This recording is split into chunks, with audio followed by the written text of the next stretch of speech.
Slumpreikningur er þegar við tökum tölur og námundum þær áður en við leggjum þær saman.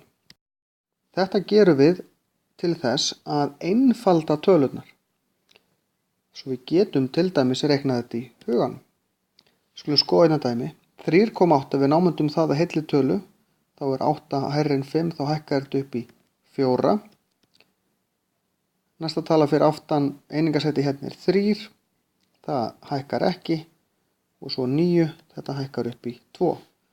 Hérna fáum við 10 með slumpreikningi, en raunin er, ef ég myndi leggja þetta saman með vasareikni, þá er svarið þetta nákvæmlega 10. Stundum gefur slumpreikningur okkur nákvæmt svar, en stundum ekki. Því að hérna, þá hækkaði ég þessa tölu um 0,2 og þessum 0,1, en lækkaði þessum 0,3. Það jafnast út, sjáðu þið.